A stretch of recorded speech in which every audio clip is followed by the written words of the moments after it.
In 1999, while Jay-Z was steadily ascending to legendary status, a relatively unknown New York rapper named 50 Cent released a single titled How to Rob. In the song, 50 Cent took shots at numerous rappers, including Jay-Z, with the line, "What Jigga just sold, like 4 mil? He got something to live for. Don't want to put it 4 through that Bentley coupe door." During that year's Summer Jam Festival, Jay-Z responded with the line, "Go against Jigga? Your ass is dense. I'm about $1. What the f is 50 cents? These bars were part of his song titled It's Hot, Some Like It Hot. Despite the disses, the two rappers were on good terms and had discussed the response backstage before Jay's performance. 50 Cent saw it as a compliment, as he mentioned in a 2003 Rolling Stone interview. He wouldn't say nothing back to somebody he didn't think was hot. I never went to radio until after he said that about me. I don't know if my career would be where it's at if he didn't respond. In 2002, 50 Cent grabbed the hip-hop community's attention with his hit single Wanksta, which was part of the 8 Mile soundtrack. That same year, he released his mixtape titled Guess Who's Back, which featured a track titled Be a Gentleman.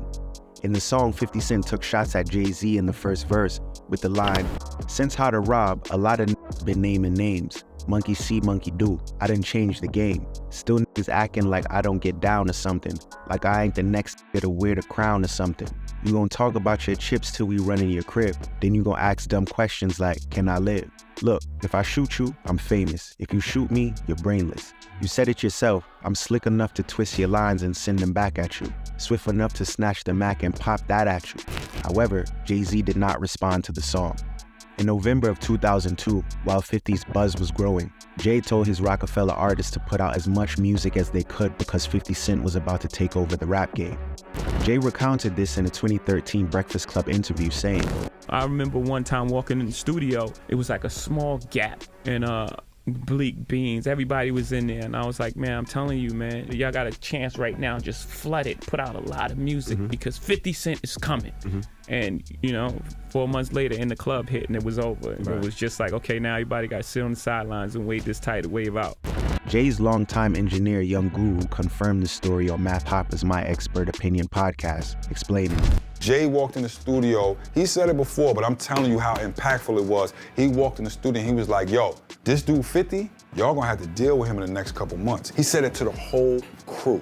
You gonna have to deal with him. It was a warning. It was like, yo, there's another power coming.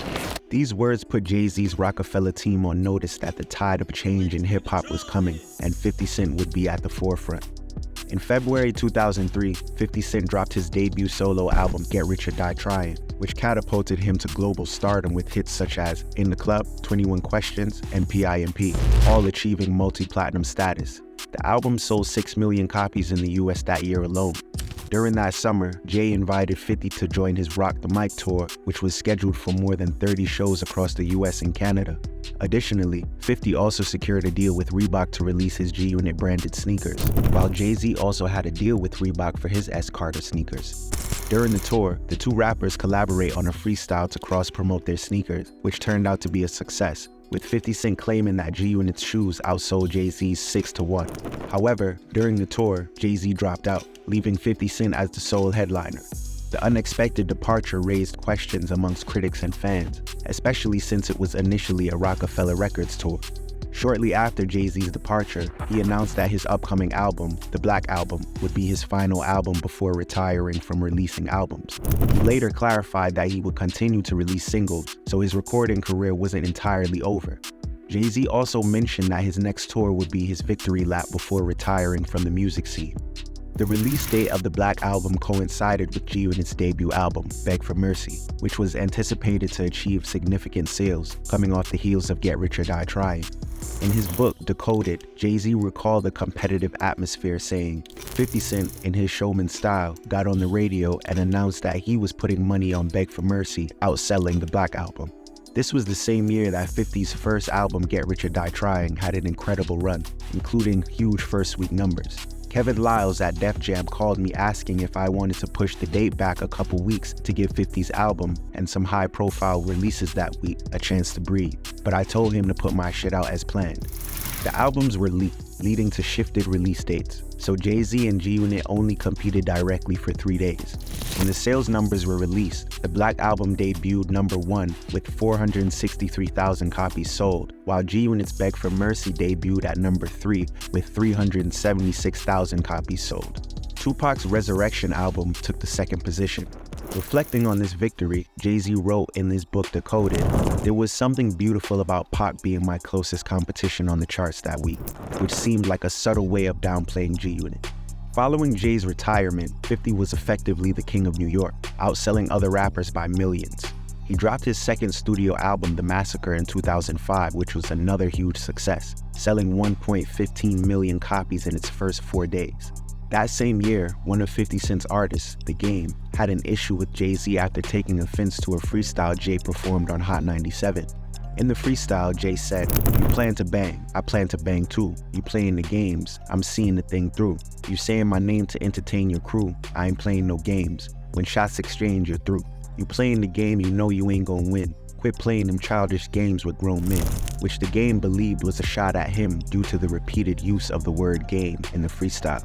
50 Cent advised The Game not to respond, understanding that a feud with Jay-Z might not end well for the newcomer.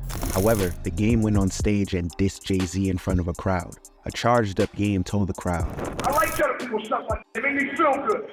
I feel if their name is Hov, or Jay-Z, or Jigga Man, or none of that shit. I'm straight the out of Compton, and I'm a nigga with a motherfucking attitude." He then led the crowd into a call and response chant over his How We Do beat, in which he told various Murder Inc. and Roc-A-Fella Records members to suck his d, including Ja Rule, Ashanti, Jay-Z, Memphis Bleek, and Beanie Siegel. Jay-Z later released a subliminal diss aimed at The Game on the track Dear Summer from Memphis Bleek's 2005 album 534. Jay-Z rapped, "It's like when niggas make subliminal records. If it ain't directed directly at me, I don't respect it. You don't really want it with Hov. For the record, I put a couple careers on hold. You could be next, kid. Keep entering the danger zone. You gon' make that boy Hov put your name in a song. If you that hungry for fame, motherfucker, come on." This left 50 trying to manage the situation as best he could. However, he eventually fell out with Game due to various issues, particularly Game's affiliation with Jadakiss and Fat Joe, whom 50 was beefing with at the time. In 2006, Jay-Z made his comeback with the album Kingdom Come. In a song titled The Prelude, he sent subliminal shots at 50 with the lines, "The game's f***ed up, his beats is banging, nigga, your hooks did it, your lyrics didn't, your gangsta look did it. So I would write it if y'all could get it, being intricate will get you wood critic." In his 2007 single, I Get Money, 50 Cent asserted his dominance over New York. During the Screamfest 07 event at Madison Square Garden that year, Ciara surprised the audience by bringing out 50 Cent to perform the song. Later that night, T.I. brought out Jay-Z as a surprise guest, who was hailed as the King of New York by T.I. Jay was about to bring out Kanye West when 50 decided to interrupt the moment by going up on stage, despite being told not to. He later recounted on an interview with Angie Martinez on Hot 97 stating, "He ain't like that." According to 50, Jay remarked, "You had to come up here, huh?" in response to 50 invading the stage. Later that year, 50 Cent and Jay-Z's artist, Kanye West, went head-to-head in a sales battle when they simultaneously released their albums, Curtis and Graduation, on the same day, which Kanye won. 50 felt that the sales battle was really about him and Jay-Z because Jay was the president of Def Jam, the label Kanye was signed to. Jay referenced the sales battle in his book Decoded, stating, "I love the competition, even the sales battles. Before the Kanye situation, I had my own relatively low-key battle with 50 Cent." In his book, Hustle Harder, Hustle Smarter, 50 Cent discussed his sales competition with Kanye. He commented on how Jay utilized Kanye to surpass him in album sales, stating, "I was competing against an artist whose label was doing everything, and I mean everything, to make sure he beat me. Jimmy Iovine might not have cared about beating Kanye, but Jay-Z, who was the head of Def Jam at the time, damn sure cared about beating me." Jay had been extremely uncomfortable with my run in New York City for years, so he did everything under the sun to make sure he could beat me through Kanye. I realized what I was up against in the weeks leading up to the release when Kanye and I both agreed to do joint appearances on BET. I had planned to bring Eminem with me, but BET told Interscope we couldn't have guests. Interscope said fine and told Eminem not to come. Then the day of the show, I get there and Jay is performing with Kanye. So clearly Jay had gone to some length to get around the no guest rule, whereas Interscope had just let it go. They simply weren't as motivated as Jay. Jay took a lot of pride in Kanye's victory. I think that's one of the reasons he's so disappointed in Kanye today. Jay knows how much he supported Ye during that period, but it still wasn't enough for Ye. That probably hurt Jay. Jay even mentioned my battle with Kanye in his book Decoded, taking a little shot at me when he wrote, "Rappers who use beef as a marketing plan might get some quick press, but they're missing the point." Later in 2007, a remix of I Get Money was recorded, featuring Diddy and the now unretired Jay-Z in their first collaboration. Jay's final line in his verse, "In case y'all forget, New York is still mine," aligning with the song's theme. However, some interpreted it as a subtle response to 50's claim of running New York.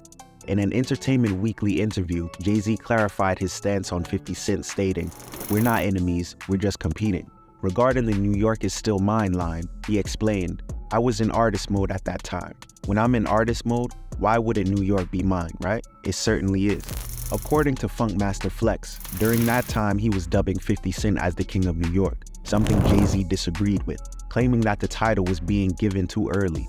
According to Flex, Jay was jealous of 50's success. Flex said, 50 Cent was hot. I went on the radio that day and I said he was the king of the city. And Jay said, we can't give him that right now. Too soon. It's too soon. By 2009, both artists had expanded their interests into various business ventures such as film, liquor, vitamin water, clothing, and more.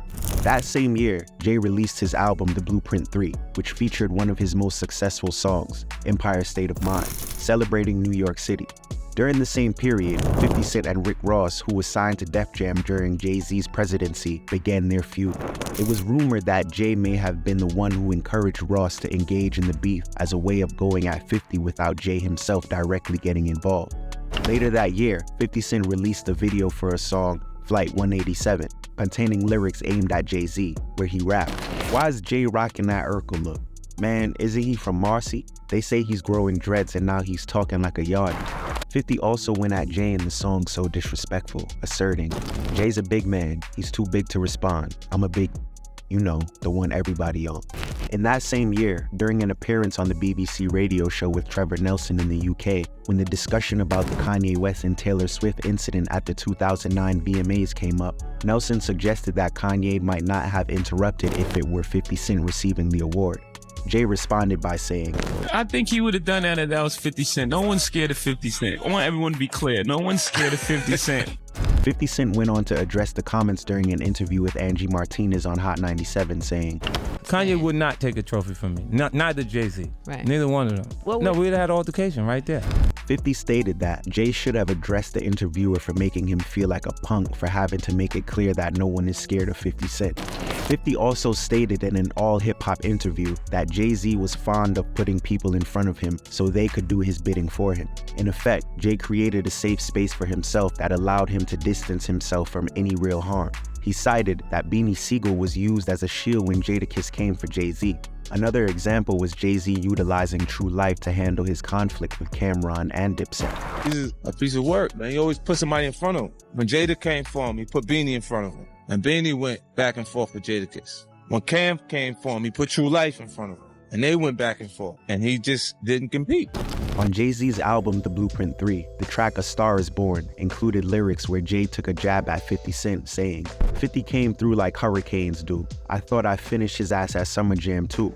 In December of 2009, during an appearance on the Tim Westwood Show, 50 Cent asserted, There ain't never been no 50 Cent Jay-Z conversations, questioning whether there was a competition between the two of them. There's a huge difference in energy internationally in 50 Cent and Jay-Z. In fact, his largest selling record sold 430-something thousand copies. My largest selling records, plural, 2 of them sold 5 million. That's Get Rich or Die Trying and Massacre. You know, so it's a huge difference in who we are with each other internationally. Let them be fooled in America and think there's a competition there. Because America could be purchased. We can buy it with marketing dollars. But the rest of the world, there's not enough marketing dollars to go around to change the way the rest of the world feels about you.